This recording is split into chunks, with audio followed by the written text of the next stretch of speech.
Boom. Hey, morning. Hey. Saturday morning. I'm pleased and surprised. Yes, I made a firm commitment, a promise to myself: no more podcasts for the rest of the year. And then you sent me an email, and I was like, "Well, this is Richard. I feel like I should make an exception for Richard." So I'm sorry last time it didn't work out, but it was important to me that I take the time and I rock and roll. I owe people a lot of favors at this stage because this response has been very. I've emailed a bunch of people for this, like for recording the first few sessions of this podcast. And I think a lot of people like yourself get invited to a lot of podcasts, and November, December is not when anybody wants to do anymore. But for some reason, people have been saying, okay, we'll do it. Well, I think the reason is you, probably. Well, it's either me or the topic, we'll see. But where are you based, by the way, today, just out of curiosity? Are you in the US or Europe? I'm in Germany right now. Oh, in Germany. Okay, so it's not like a terrible time. It's like noon. Okay, good. All right. So let me just sort of like quick sort of background to what I'm trying to do with this. Really, the purpose is like just to try and raise a bit of awareness and a bit of a conversation about sustainability, climate change, ethics in the tech industry, because there isn't much of a conversation going on, it seems to me. So I'm not asking you for like experts' opinions on scientific matters or things like that. That's not the point. Even I don't have them, to be honest. But there's a few sort of things with just, I think hearing people talking about this kind of thing, even if it's like, oh, I don't know, could be valuable. So here's what I'd like to start with. And then I have like a few talking points, which we'll go through. It probably won't take an hour, Steli. It will be like, 30 minutes, 40 minutes. Hopefully we'll keep it there and you can go and get your lunch and have a rest of your day. But let's just like ease it in with a more sort of like maybe typical topic for you. Just tell me briefly, for maybe people who don't know who you are very well, what you're currently doing and like what you're sort of famous for, I suppose, nowadays. It's an interesting way to phrase the question. Well, so a little bit of background. I'm originally from Greece. I grew up in Germany, and then I've been living in the US for the past 13 years. I have been an entrepreneur all my life, and I think I'm best known for teaching founders and entrepreneurs how to sell. So if there isn't such a thing as an entrepreneurial superpower or a skill to be used to make ventures successful, for me, it's always been selling, right? Selling my idea, selling people on the vision, selling customers on the product, that type of thing. And so today I run a company called Close. You can check us out at close.com. We're a sales software tool, and there's lots and lots of companies all around the world that use us to do that. And we run a fully remote team. Okay. That spans over 14 different countries to kind of build the product and service those customers. Okay. I said okay there to the remote team as though I didn't know, but just, but I guess it's sort of like interesting in the context. But how big is the company now? Because I know you've hired a few people since I left. Yeah, so we are around 40 people right now. 40 people. Okay, cool. So straight sort of like into the kind of like meat of the question. Like you said, you're podcasted out at the end of the year, probably traveled out. You're looking forward to Christmas. Yes. Fair enough, we know each other, but it's not like, it would have been super easy for you to say, you know what, Richard, like email me in February or you know what, I don't actually want to talk about it. So besides my charm, why did you accept to come to this podcast, talk about this topic? So it was a mix of things. Your charm is not to be underestimated. I think it mattered a lot. So I'll tell you honestly, if somebody else had reached out and requested to do a podcast, I would have said no. We're saying no to lots of people right now. If somebody would have reached out and asked to speak about this topic, I would have said a double no if it was somebody I didn't know. Now, and I'll tell you why in a second, but when it was you, and when I saw what you were trying to do, I don't know, it felt like something worth supporting. Maybe also, especially because I was so unsure if I have anything to offer in the topic. And then I felt like maybe a lot of people like me feel like they don't have a lot to offer to this topic. And I've never spoken about it. So it was a mixture of feeling like you're trying something worthwhile that maybe could be difficult to kickstart. It was a mixture of my own insecurity about this and thinking like, this is not the typical area that I feel expertise. It's not like an area of comfort. And the mix of those two things make me go, well, maybe it is worthwhile to do if it's that uncomfortable and if it's somebody that I trust and I think is doing this for the right reason. So it's kind of a mix of reasons of motivation. I'll tell you in a second why I would have said no to somebody. I was going to ask you about like, because you said the double no. Double no, yes. So the first no would have been the no that I'm saying to all podcast requests. I've done a lot in Q3. And so in Q4, we had agreed that I would postpone everything to next year. The second no would have been, I feel like because I'm so insecure around this topic, like because I just don't know if I have anything meaningful to say, if somebody asked me to talk about this that I didn't know and I didn't trust, would have made me even more uncomfortable to say yes. I'd be like, I don't know how much I can trust to have an honest conversation about this topic and know that conversation is in good hands. Like it's not going to be used weird, right? So what's the worry there? Just to kind of like, I suppose, put you on the spot a little bit, but what is the insecurity coming from? Because even just, so I appreciate that maybe you feel a bit more secure that I'm, not going to screw you over in some way, right? But compared to maybe some random person who you've never met. But even so, I can still sort of sense there's a bit of insecurity about the whole thing. So what is that? What is that coming from? Is it? I mean, it's plain and simple. It's a topic that I don't know a lot about. Like I know as much as I could know by having read, I don't know, maybe 20 articles over the years and maybe 1,000 tweets, right? And have watched a few videos here and there, but I feel like I have very little knowledge around the topic. And so I'm just treading very lightly Fair enough. when it comes to like me speaking about this topic. I think that's really what it is. Okay. So just to set the things that I'd like to discuss with you are sort of like two different kinds of things. The first is, yes, I want to talk a little bit about the topic, but not like to ask, I'm not going to ask like, hey, how do we fix climate change? Or anything like that. What I want to talk about is sort of like more around like where you stand and sort of like how you kind of like maybe if there are any conversations happening in the company and so on. But then I'd also like to, because your expertise is specifically about sales and more importantly, communication, right? So convincing people to do something. I'd like to maybe have a chat with you about how you perceive these kind of topics being sort of sold to the public, right? And sort of like make kind of like your assessment there. So maybe that's a bit more sort of like comfortable territory in terms of linking up your actual expertise with maybe a zone that isn't something that isn't in your normal comfort zone. But so you've read a few things, probably like most people, right? But we kind of see, even in like the scientific tech community, there's like, on the one hand, you have some people, Extinction Rebellion, like the world is about to end kind of thing. Don't have kids, just like you need to just stop doing everything because we've got 5-10 years. On the other side, you've got, Trump, who's like, everything's fine, let's invest in coal, right? Just, on a purely personal level, Steli, not CEO of anything, or, where do you stand on that? What's your, on that spectrum, where are you? Yeah, it's a good question. I think,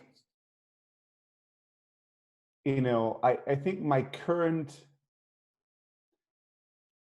where I sit on the spectrum is probably somewhere in the middle, probably slightly tilted towards there are a lot of fundamental issues that are going on, some of them of higher urgency than others. Mm-hmm. I'm not on the everything is fine, but I'm also not on the tomorrow the world is ending side of things. I am on the, I think we need to change as a society, as people in the world. I think there's lots of issues around our environment that we really need to address. But I'm always worried about how like the thing that I'm most worried about is how extreme the camps have gotten, because I find that I very rarely find that super extreme positions solve problems. So that, like, my worry is how hard these camps, how extreme these camps become. And sometimes I have some younger friends, and it's so interesting. I've been exposed to a couple of them that have gotten very militant and are like actually out there protesting around Europe, that are barricading farms, that are a lot of my friends have become vegans over the last 5-6 years, and some of them quite strongly so, and really big kind of advocates. And on the one hand, I really love, like, I admire people that are passionate and take action, but I'm also wary of what kind of action. And is this really sustainable action? Is it good? Is it solving problems? But all in all, my own position is there's things that need to be changed, and there's probably some things that are very, very urgent. But I'm not sure about the current solutions that are proposed. I don't know what is hype. I don't know what is reality. I don't know how to prioritize these things in the best way possible. Yeah, and I I don't actually have an answer for you. not that I sort of like pretended to have anyway, but it's hard to make sense of. It does feel like extreme positions are always hard to reconcile.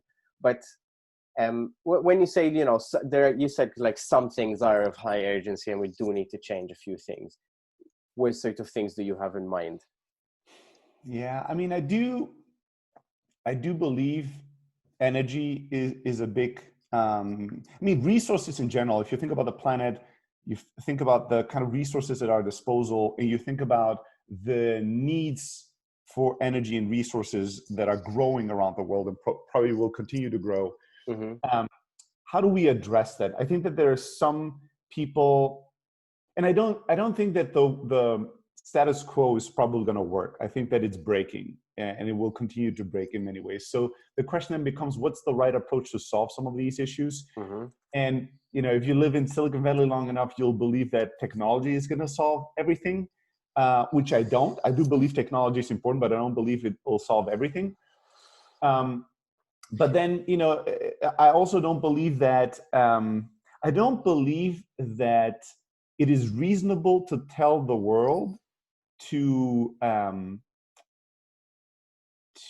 scale down their desires in ways that is a luxury that we can propose as a Western people, right? Can you explain that a bit? Can you dig into that? So when I look at some of my friends that are, that grew up in a very wealthy environment, that are very wealthy people, they will propose sometimes, drastically increasing taxes for certain things, drastically investing in technologies that will increase prices of things, right? Let's increase the price for meat drastically. Let's increase the price for energy drastically. Let's tax more. Let's push people to be driving bicycles more. Let's no flights. Like there's a lot of things that they would want to have in the world. And then I'm asking myself, who will this impact the most, right? And who are the families that can even suggest these kind of solutions? And in some ways, it's a luxury way of thinking. Like when you're struggling to get a paycheck, when you're struggling to buy groceries, you're not thinking about the environment. You're not worrying about these kinds of things. You're working on survival. Some of the solutions that are very radical, I think, are not practical if you think about the whole world. But this has been one of the criticisms Extinction Rebellion faced in London recently, where their interruption of certain services basically affected the poorest people in London, typically non-white, native British people who are at the lowest end of the pay scale because they couldn't get to their jobs and they're probably going to get fired at that point. So okay, that's interesting. But so what is the non-extreme solution then? Like, I don't know. I don't know. I think so. I'll tell you what this might be a cop out. I do think that there's some big scale things that need to be done. And again, everything I've said up until this point, till the end of this conversation, I have only 20% of confidence in. Right? Yeah, fair enough. Very, very likely could change my mind. But some of the status and some of the things that I've read and people have said that I feel or had the impression they're more knowledgeable than me. There's areas like there's energy sources that might be really much better for the environment and the world that are just not popular because there was a phase where we felt like atomic bombs and these like the nuclear power is going to destroy the world. So there was a hysteria about nuclear power around the world. I had a conversation with a 17-year-old person recently, and she was telling me, "Oh, everybody who has children is irresponsible in this world," and yada yada yada. And I was like, "Why is that? What if your parents would have thought that? Would that be a shame if you didn't exist?" And she was like, "Well, but it's never been as bad as now. Nobody ever believed that the world is ending." I'm like, "Well, there were many times we believed the world is ending. This is not necessarily the only time we've ever believed this. Not to say that this isn't going to be right, but so nuclear power, how much could that be useful or helpful if there wasn't so much political stigma around it? I wonder. I don't know." The other thing that I always think about, which is the least pleasant, least sexy, least appealing solution is, what if everybody focused on themselves as much as they could, right? What are the things low scale that I could do and that my family could do to help to live more thoughtfully and to be more energy and environmentally less harmful, let's say it that way. Yeah. What are those things that I can do? It's sort of the, people that can't clean up their room, but they're out there, protesting the government. And it's like, well, maybe there's some things we could do ourselves. I don't think that alone could solve everything. It's always going to be a mix of things probably. But I wonder if there's some solutions out there that are just not popular. And I wonder if there's a lot more responsibility on a small scale that people could take. That's for sure, right? So you mentioned meat before, for example, about like how maybe making meat more expensive. So I sort of see your point about like making meat more expensive by itself is not really, it feels something wrong about it. And I think one of the wrong things is that it's not really rewarding the people producing the meat, right? And I mean, if it's just a tax, right? Or it's not encouraging the producers to have higher welfare animals and stuff like that. Because it could just be more expensive and everybody's consuming the same amount because you start making more money in some other way. But if you personally choose to eat less or eat maybe higher quality or whatever, like that is something which makes a difference there. So exactly to your point, what should companies be doing here? Because if you think about like if on an individual level, companies are entities as well. And arguably they have a bit more leeway sometimes, right? I mean, maybe if you're a super scrappy startup, you're like, just focus on maybe getting your first client and whatever. But at the point where I'm going to point at you, like you're 40 people, 7 years old, or, other companies, has this conversation come up in close with employees or with the leadership? Do you see other companies talking about it? What should we do? Yeah. Man, I don't have good answers here. It's fine. A very good question. So I'll tell you, for us, conversations have come up, but it's always been very individual, just people advocating for certain ideas they have or certain things they do. I do have a sense that a lot of people at Close are trying to be very thoughtful, trying to be aware of what they do and how it impacts the world around them. But it's never escalated to the point where it's become a company policy discussion or what could this business do to help. I think to a large degree because we're still so overwhelmed with everything else that we're trying to accomplish and all the other challenges in our market and the things that we're struggling with and we're trying to do, that it may be sort of like the family that's struggling still is not sitting back and thinking, what's the best, what is the best way to live? Like they're just trying to get to the next point. And not that we're like, not to compare ourselves. I mean, you're not paycheck to paycheck at this point. No.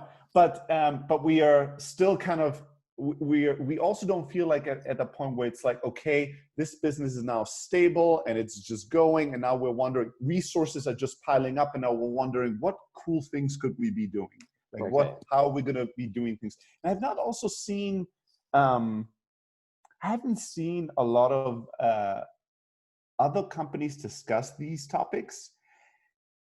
And when I do, and this is another thing why this is so tricky, such a tricky topic, is that in very rare cases, I'll see a founder talk about the environment or maybe some other social, some other like kind of at the forefront issues, global issues that are being discussed. Yeah.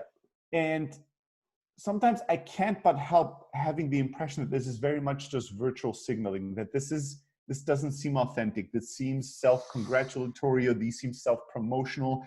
And it just instead of inspiring me, I look at it and it turns me off. I'm okay, like they want to be aligned with like maybe a political group or something that they feel would be a good customer, for example.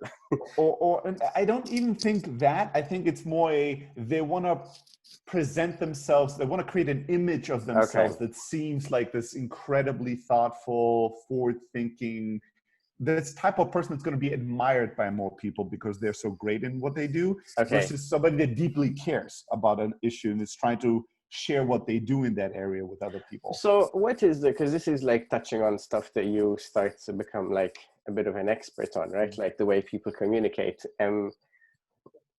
What is that behavior? When somebody is just pretending, faking, like what is it that makes something genuine, right? Is it that you don't talk about it? Not necessarily. Right. I don't believe that necessarily to be genuine, to do something truthfully, you can never speak about it. No, for sure not. I think the way you speak about it, the way you communicate matters a lot. And that speaks to the calculation that we make as an audience to why you are communicating whatever you're communicating. I think the why is really what makes us put things in different buckets. Right? What is the intent behind it? If somebody communicates things with a certain level of humbleness, if things are communicated in much more of here's something I've recently discovered, I want to share it with people, or here's something we've recently decided, I wonder what other people think about this. Well, there's, I think, a certain level of we are sharing this either to learn or to help others learn from our lessons. And it comes with a certain level of, I think with an intent to help and to learn, it comes across very differently than when it comes off like bragging. I've told this to a friend of mine recently, where I said, a Ferrari, like going on a 10-day silent meditation retreat can be just as much a red Ferrari as a red Ferrari can be. Like yes, I know what you mean. Yes, I mean, I actually have the experience of having somebody coming over and just didn't stop talking about the 10-day silent retreat. So, there you go. So I think that if it comes across as if this person speaks with a level of confidence that maybe is hard to understand in terms of their background and their research and the work they've done, and when they present themselves as like the person who, we figured it out, we're doing it right, we know how to do it, we are visionaries, we're like, when it's presented that way, I think it turns people off. I know it turns me off, because then it's in the bucket of Yeah. You're trying to get something for yourself. Because it's self-serving. Exactly. That's what Yes. that's exactly what I was going to say. And we've seen this a lot with the debate around like gender inclusion and diversity and things like that, where some people come across as really honest and wanting to share, or at least genuinely wanting to improve whatever the state of sort of how balanced organizations are and so on. And some people just seem to be, you know, they want the stickers so that people are still applying or still buying their stuff or whatever. Okay. So we were talking about clothes and like whether this is a conversation there. So it's not something that you've discussed a lot. How would you react if somebody was like, you know what, I want to join the climate strikes? Somebody in the company? Oh yeah, one of your employees. Yeah. Yeah, not just generally like a random person. Like my first reaction is more power to you. Like so now I personally feel like people should live their life the way they choose to in the company. Now let's say maybe to make this a more difficult example, it impacts work, right? Maybe this person well says, yes right. So yes, you know, Friday I actually was meant to be presenting a webinar, but it's the climate strike and this is more important than clothes. There you go. So I think in that case it would be a conversation and weighing of options, right? It would be how important is this to you, and then how important are the commitments that you've made to us. In some cases, I think if somebody would say, hey, I'm going to take a week off, it's not perfect, but it doesn't impact the business or my team or anybody so harmfully, but it's going to really help me push for my mission. I think this is really good for the world. I'm totally cool with that. And it's fine, I think, for the company to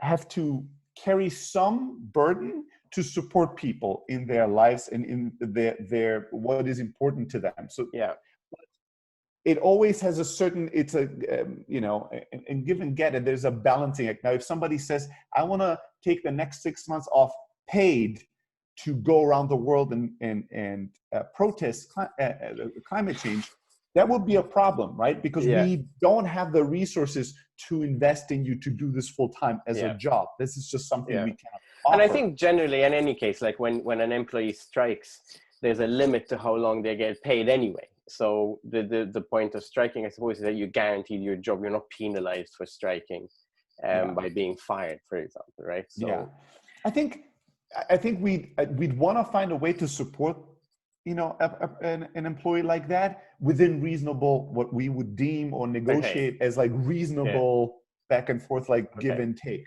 How many companies do you think would be okay with that point of view? Like, and I know that's a super general question, but let's say in our like SaaS space, like, you know, you go to SaaS Talk and it's these kind of companies that we see there. How many CEOs are approachable, not going to be... I've spoken to a lot of people who are basically worried about literally losing their job, right? If they say that this is an issue, right? Like, for example, I feel uncomfortable flying to a team retreat because of the environmental impact, or I'd like to join the climate strike on Friday or whatever. What's, you know, I mean, I know that it's, I wouldn't say like, oh, Steli said it's fine. So, but yeah, I don't know. Are we a bunch of assholes or are we a bunch of nice people, you know?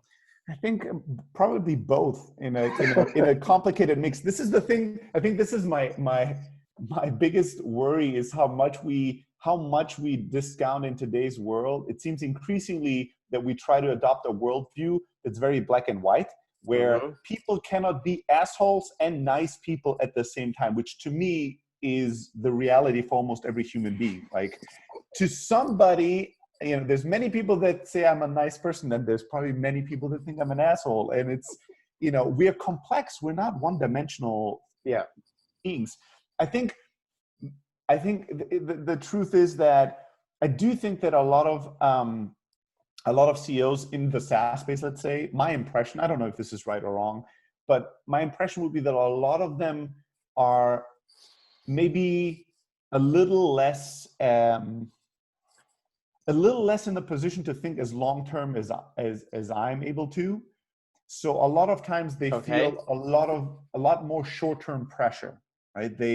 So in many conversations, people will tell me that in prior companies or in their current company, there's less room to negotiate this back and forth on how can I integrate the things that are important to my life with my work, because the CEOs or the founders feel a lot of pressure to drive short-term results right now. So it's very hard for them to give people leeway to deal with other things outside the company.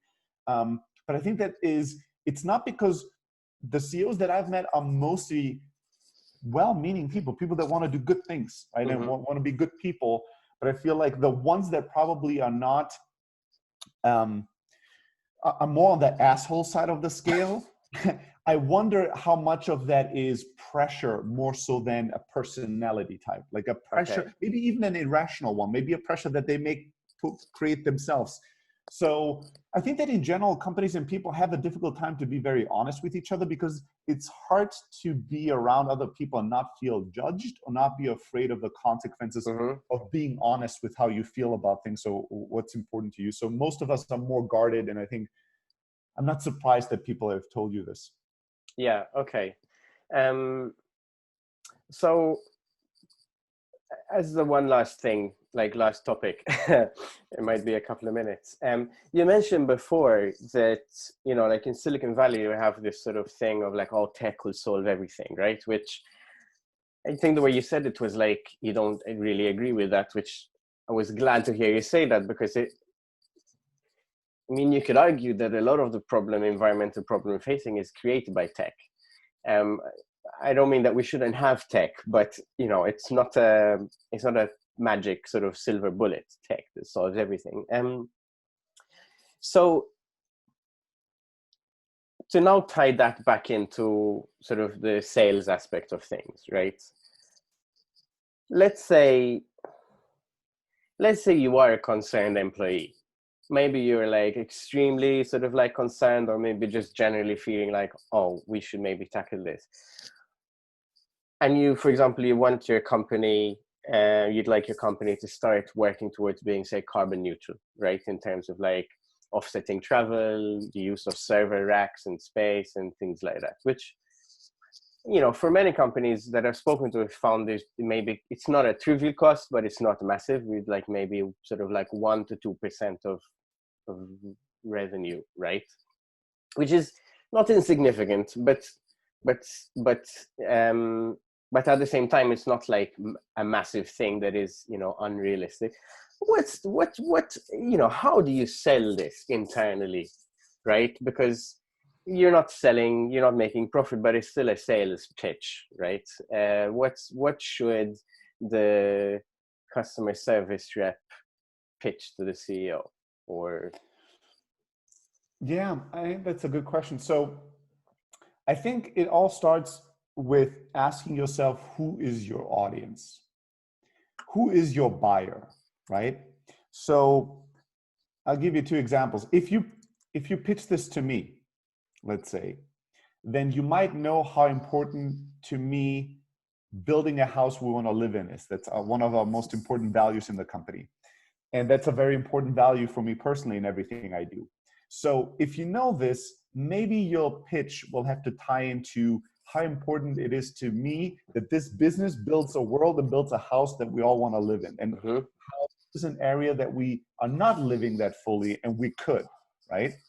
Now, if I'm a different CEO and that CEO currently is trying to raise money, let's say, I don't know, just a random example, is very much concerned about raising the next round to be able to pay everybody's salary and to business.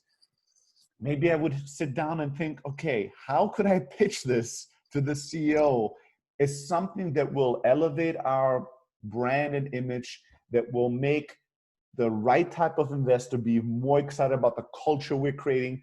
And maybe this is far-fetched, right? But just an example. But I would try to tie this maybe a bit more into, this is going to help us raise money, or be appealing to investors. Then this is going to help us live up to our value of building a house we want to live in. So really understanding who is the person or the people that I'm trying to convince, what is important and urgent in their life, and how could I present the information in a way that addresses the way they think and the things that are important to them. If you do that, typically you will have a lot more success than if you approach me. I think about building a house I want to live in, and now the employee comes and says, well, if we do the carbon thing, there's 4 investors that said they're only going to invest in startups like that. I'm like, I don't give a shit about investments. I don't care about investors. That's a bad pitch because it doesn't take into account the audience, what I care about, who I am. So I think that instead of just thinking selfishly, I care about the environment. I am concerned. I want to feel better about the company I work for. So I'm going to push this company to do this carbon thing because that's going to make me feel good. Instead of thinking that way, you have to turn around and ask yourself, who are the people that work here? Who's the people that I need to convince? What is important to them? How can I tie this into that? Is there a way to tie it into that? Okay, which is interesting because a lot of people who are sort of like very passionate about this topic do feel that people should just get it, right? And I suppose like some of the things that have spurred organizations like Extinction Rebellion and others to sort of take this drastic action is because they feel like, oh well, I think you should just be getting it. Your problems sort of like don't matter. Really, you should drop whatever you're doing. And now it's tricky because I do think that they're right, that it's an urgent problem, right? But how do you convince somebody that something is urgent when they're not seeing it, right? Well, I'm going to make myself very unpopular now. I think I got away with being in an okay space until this very moment, but now I'm probably going to be in the bad space. But I think if you can, like, you have to deal with the people that are there. Like, humanity is not this unified, aligned, body that thinks, acts, and has lived your life and sees the things exactly the way you do. And you might not like it, but this is a very immature way of thinking about the world and trying to solve problems in the world. And think about it that way. To me, this is like the old school father in a traditional family that was just screaming at children that they're not allowed to go out and whatever, have fun or smoke or do something. And was feeling like, if I scream loud enough, I know better. If I scream loud enough, these children will be afraid and just do what I tell them to do. Mm-hmm. Why would I have to explain anything? Those are children. I'm the father. I should just say it and that's it. If you think about that model, it seems very barbaric and it doesn't seem very effective, right? It didn't really work that well. So you're comparing like the Extinction Rebellion approach to being that kind of, honestly, like sort of like screaming and shouting kind of patriarchal. I don't know the Extreme Rebellion group, and I don't know exactly what they've done, honestly, so I don't want to compare them, but I'm saying the approach of why isn't everybody just getting it? Oh, like, right. Okay. The sort of that approach is a very immature, misguided approach. You have to have the empathy to go and think, here's somebody that I think is brutally wrong. How can I love that person? How can I understand that person? What could I do to put myself in that person's shoes and then communicate with them in a way that they can hear? And I don't think that most people have the patience, the love, and the empathy to do that. But then it's crazy to me. I'll give you a quick example. One person I really love, somebody that was an intern at Close for a couple of months and then went on to be very successful as an entrepreneur, now is a very passionate activist. He's a person, young person, talented, brilliant, really brilliant kid who's been a vegan for many years, has written a book about veganism and like how to objection manage, when people tell you all the objections. What's his name? Basti. If you go to wildaudience.com, that's his current business. Oh, I remember you mentioning. You remember him? Yeah. So Basti and I were talking about his reasons for being a vegan one day. And he was very, very compassionately and beautifully talking about the harm and the pain and suffering, the suffering specifically that eating meat is causing in the world, and that he doesn't want to be part of causing that level of suffering. And it was a really beautiful speech, and it actually turned 4 people that were listening to to vegans. Like Basti has turned a lot of my friends to vegans. Beautiful, right? I was very touched by that. A day later, we talk about his family, and he starts talking about his parents not being vegans and how angry and upset that makes him. And then he started talking about the arguments they're having when they're eating together and the anger he feels. And he was a completely different human being. One day he was Gandhi or Buddha, and the next moment he was like this, this really harsh, he had a very harsh energy. And somebody, I stopped him and I said, do you think your parents feel judged by you? And he was like, yes. I was like, do you think feeling judged it's hurtful? Do you think that they feel hurt? They feel hurt because they think, there you go. Hello. Listen, I'm gonna be done soon, okay? And then I'll come and play with you with your marbles, okay? 5 minutes. Can you please help me? Yes, I'll help you when. Oh no, mommy has to help you with that. I don't know how to do those. Okay, give me 5 minutes and I'll come and play with you. Saturday. This is like the TV interview with. Yeah. Exactly. Well, you can stay here if you can be a bit quiet. Can you be quiet? Okay. All right, we'll give it a go. We'll see. We'll give it a go. So to summarize the story, I was telling him that I believe I could imagine him actually causing suffering to his parents by judging them so harshly, right? And by being so angry at them, and causing suffering to himself by being so angry at them. And I feel like I feel like at the end of the day, I love when people are passionate and when they feel that they know something so fully and truly that they need to influence others to join in that passion, to make it right and to improve the world. I think that passion and energy is beautiful. It has transformed the world many, many times. But I do believe that if you use that energy and passion to attack, right, in an aggressive way, you're just causing more harm at the end of the day. And it doesn't matter if the reasons are good. I just don't believe in that. I haven't seen great evidence that that's a good way to bring about change. So I think that we have to deal with the world it is and the people, and especially if we want to change them, we have to understand here are the people and here's the humanity we have to deal with all its flaws. And so how do we find ways to connect with those people and to change them in ways that's gonna help all of us progress and move forward? And fighting them and shouting at them and telling them how dumb they are usually doesn't work. Okay.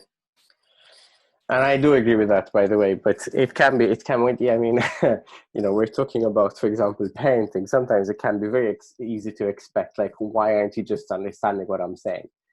And you have kids as well, you know what it's like, but usually it doesn't work as well as the sitting down. There you go. As the sort of sitting down and kind of really trying to understand what the other person wants. You know what? I think that was a really good point where maybe to end the conversation. Thank you so much. I appreciate your time, appreciate the compliments about my charm, but I appreciate the sort of like the conversation even more. So.